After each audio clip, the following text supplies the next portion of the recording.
யார் என்ன சொன்னா நமக்கு என்னங்க வந்திருக்கு?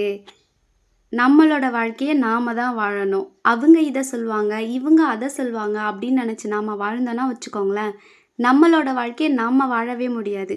கடவுள் குடுத்த இந்த பொக்கிஷமான வாழ்க்கை இது நம்மளோடது.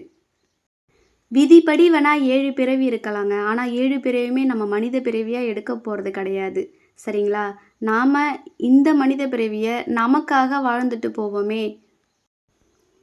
நாம அடுத்த ஜென்மத்தில என்னவா பிறக்க போறோன்னே நமக்கு தெரியாது. இருக்கிற இந்த ஒரு வாழ்க்கைய நமக்கு புடிச்ச மாதிரி நாம வாழணும் சந்தோஷமா. அவ்ளோதாங்க. நம்மள யாருமே புரிஞ்சுக்க மாட்டேன்றாங்கன்னு நெனைக்கிறத எடுத்து ஓரங்கட்டிட்டு, நம்மள ஏங்க அடுத்தவங்க புரிஞ்சுக்கணும்? நம்மள நாம தான் புரிஞ்சுக்கணும். நாம புரிஞ்சுகிட்டு நம்மளோட வாழ்க்கைய சந்தோஷமாவும், ரொம்ப மன நிம்மதியாவும் நாம தான் ஓட்டணும். நீ மத்தவங்களுக்கு ப்ரூஃப் பண்ணி வாழணும். நான் எந்த தப்பும் பண்ணல. நான் இப்படித்தான் அப்படின்னு ப்ரூவ் பண்ணி நீ வாழணும்னு நெனச்சின்னா வச்சுக்கோயேன், கடைசி வரைக்கும் இந்த சமூகமும் சரி, நம்ம சொந்தங்களும் சரி, கடைசி வரைக்கும் நம்மள வாழவே விட மாட்டாங்க. அவிங்க எல்லாருமே நமக்கு ப்ரூவ் பண்ணிட்டா வாழ்றாங்க. ஆனா, நாம மட்டும் அவங்களுக்கு ப்ரூவ் பண்ணணும்னு நெனைக்கிறது எந்த விதத்தில நியாயம்னு எனக்கு தெரியல. இந்த சொந்தம்லாம் எப்படி தெரியுங்களா? பணக்காரன் சொந்தமா ஆகலாம் அப்படின்னு நெனைப்பாங்க. ஒரு பணக்கார உறவு மட்டும் நமக்கு தேவ. ஆனா நம்ம உறவால இருக்க ஒருத்தவன் பணக்காரனா ஆகக்கூடாது, முன்னேறக்கூடாது அப்படின்னு நெனைக்கிற சொந்தத்துக்காக நீங்க ஏன் ஒவ்வொரு நாளும் உங்களோட வாழ்க்கைய வீணடிக்கிறீங்க? சொந்தம்லாம் சும்மாங்க. நீ கஷ்டப்படக்குள்ள உனக்காக வந்து முன்னாடி நிக்கிறான் பாரு, அவன சொல்லு சொந்தம் அப்படின்னு சொல்ட்டு. நீ கஷ்டப்படுறத வேடிக்கை பார்த்துட்டு இருக்கான் பாரு, அவன சொல்லாத சொந்தம் அப்படின்ட்டு. என்னைக்குமே நமக்குன்னு 4 பேர் இருப்பாங்க இல்லையா? அது சொந்தமா மட்டும் இருக்காதுங்க. கண்டிப்பா உன்னோட நண்பனா இருக்கலாம். உனக்கு முன்ன பின்ன தெரியாத ஒருத்தவங்களா இருக்கலாம். அவங்களால மட்டும் தான் நீ நல்லா இருக்கணும் அப்படின்னு நெனைப்பாங்க. நம்மளோட சொந்தம் எப்பவுமே நமக்கு சூனியம் வைக்க தான் பார்க்கும். அதனால சொந்தங்களுக்கு ப்ரூவ் பண்ணி வாழணுன்றத விட்டுட்டு, நம்மளோட வாழ்க்கைய நாம வாழணும் அப்படின்னு நெனச்சுக்கோங்க.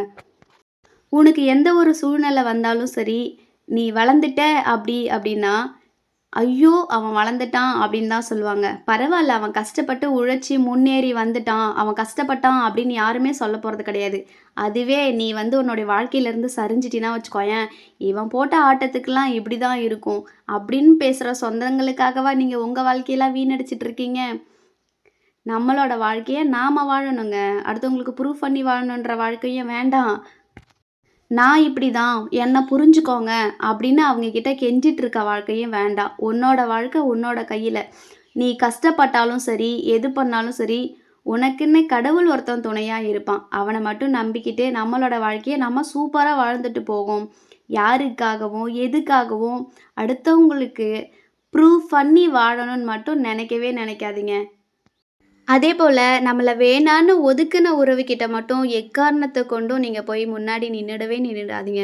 அவங்களும் வந்தாலும் கண்டிப்பா ஏத்துக்காதீங்க. ஏன் சொல்றேன் அப்படின்னு பார்த்தீங்கன்னா, அவங்களோட வார்த்தைகள் மட்டும் தான் மாறி இருக்குமே தவிர, அந்த மனிதர் அப்படியே தான் இருப்பாங்க. அவங்க கிட்ட எப்பவுமே உறவு மட்டும் வேணும்னு நெனச்சிடாதீங்க. அந்த சொந்தத்திட்ட கிடைக்காத சந்தோஷமும், நிம்மதியும் நம்ம தனியா இருக்கக்குள்ள கிடைச்சா, இத விட வேற ஒண்ணுமே கிடையாது. என்னைக்குமே தனிமை தான் நிலையானது அப்படின்னு நான் உணர்ந்திருக்கேன் என்னுடைய வாழ்க்கையில நெறைய தடவ. உங்க லைஃப்லயும் கண்டிப்பா இது மாரிலாம் நடந்திருக்கும். ஸோ உங்க லைஃப்ல யாரெல்லாம் சொந்தங்களால பாதிக்கப்பட்டீங்களோ எனக்கு கமெண்ட் பண்ணுங்க. கண்டிப்பா நான் ரிப்ளை பண்றேன். இந்த வீடியோ புடிச்சிச்சுன்னா லைக் பண்ணுங்க, ஷேர் பண்ணுங்க, கமெண்ட் பண்ணுங்க. Thank you.